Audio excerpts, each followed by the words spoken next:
High court group D का paper कुछ ऐसा होगा। देखो आप, जैसे वैदिक काल में ग्राम के प्रमुख को किस नाम से जाना जाता था, तो उसको जो कहते थे उसे कहते थे ग्रामीणी।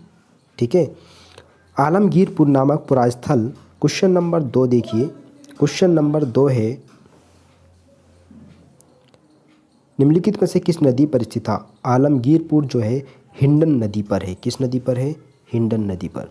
अगला क्वेश्चन देखिए, दायमाबाद पुरास्थल किस राज्य में स्थित है? दायमाबाद, तो दायमाबाद कहाँ पर है? दायमाबाद कहाँ पर है? दायमाबाद बताइए। वो थोड़ा स्क्रॉल अप कर लेते हैं इसको। दायमाबाद कहाँ पर है? महाराष्ट्र। दायमाबाद ये महाराष्ट्र हो जाएगा। अगला क्वेश्चन, निम्नलिखित में से किस ग्रंथ में 16 महाजनपदों का उल्लेख है? तो वह है अंगुत्तर निकाय में। अंगुत्तर निकाय, तो सही ये वाला हो जाएगा। अगला देखिए,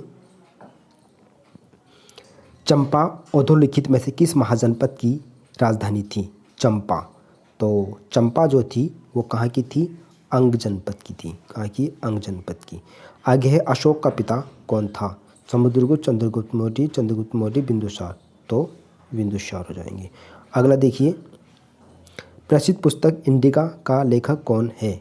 इंडिका तो मैगस्थनीज के द्वारा लिखी गई है। तुरंत ये मिलेंगे वहाँ देखने के लिए आपको, मैगस्थनीज। अगला है, आगरा शहर की स्थापना किसने की थी? तो वो सिकंदर लोदी ने की थी। हल्दी घाटी का युद्ध हुआ था, तो हल्दी घाटी का जो युद्ध हुआ था अकबर और महाराणा प्रताप के बीच हुआ था। अगला देखो, मुर्शिदाबाद से मुंगेर अपनी राजधानी स्थानांतरित करने वाले बंगाल का नवाब था? मीर जाफर। चलिए, मीर कासिम, मीर जाफर। आगे, असहयोग आंदोलन। असहयोग आंदोलन निम्नलिखित किस वर्ष आरंभ हुआ? असहयोग आंदोलन निम्नलिखित किस वर्ष आरंभ हुआ? तो 1920 में आरंभ हुआ। आगे देखिए,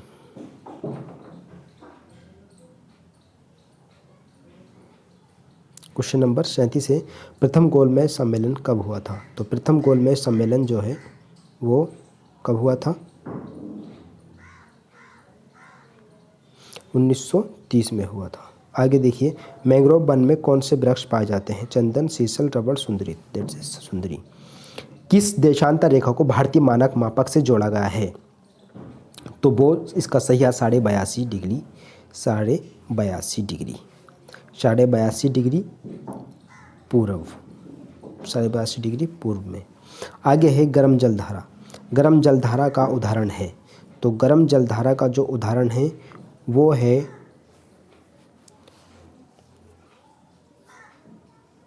लेब्राडोर, तो नहीं है, ओयोशियो।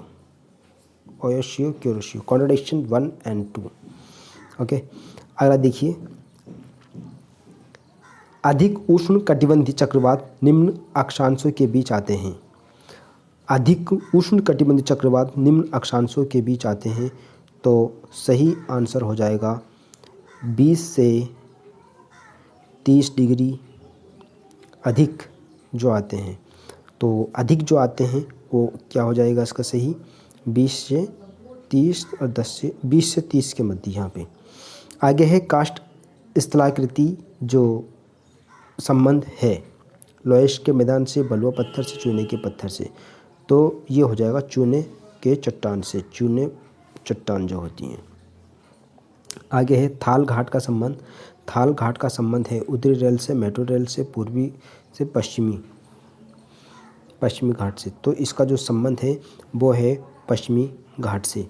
आगे देखिए, दक्षिणी पश्चिमी हवाओं का संबंध है। दक्षिण पश्चिम जो हवाएं होती हैं मानसून से इसका संबंध है। आगे देखिए, मानसून से है लेकिन ग्रीष्म मानसून से है। 44 का है यहाँ पे ग्रीष्म मानसून। आगे, जीवन निर्वाह कृषि का संबंध है। जीवन निर्वाहन जो कृषि होती है उसका संबंध है, जीवन निर्वाहन कृषि जो संबंध है उसका है, जीवन निर्वाहन कृषि में क्या होता है कि जो किसान होते हैं, किसान क्या करते हैं, किसान जो है ना सिर्फ अपने पालन पोषण के तक ही सीमित होते हैं। तो व्यापारिक तो नहीं है इसमें, मिश्रित कृषि भी नहीं है, इनमें से कोई नहीं हो जाएगा। ठीक है ना, तो सही है इनमें से कोई नहीं। आगे देखिए, निम्नलिखित में से कौन सा समूह नकदी फसलों का प्रतिनिधित्व करता है? नकदी फसलों का प्रतिनिधित्व करता है तो वो है कपास, जूट, तंबाकू। अगला देखिए, गलत युग्म को हमें चुनना है। खानाबदोश यानी जो इधर उधर जाकर के अपने जीवन यापन करते हैं, एक जगह पर रह के उनका कोई रोज़गार नहीं होता, वे उधर उधर अपने रोज़गार प्राप्ति के लिए तथा अपने काम के वजह से इधर उधर जाते हैं, तो ये हमें मैच कर लेना है। 48वें नंबर देखिए, पृथ्वी की भूपर्पटी का निर्माण होता है। पृथ्वी की भूपर्पटी जो सबसे ऊपर की है, स्याल, सीमा और निफे, तो स्याल से होता है। किससे होता है? स्याल से। दैट इज स्याल is the right option. Okay, अगला क्वेश्चन देखिए, कौन सी ठंडी महासागरीय जलधारा है? ठंडी कौन सी है? ठंडी बतानी है तो कनारी की जो धारा है यही यहाँ पे ठंडी है। उत्तर प्रदेश में ये भी अलास्का की धारा। उत्तर प्रदेश में कितने ज़िले हैं? उत्तर प्रदेश में जो हैं वो कितने ज़िले हैं? 75 ज़िले हैं। इस प्रकार से आपने देखा, ये प्रश्न आपको देखने के लिए मिलेंगे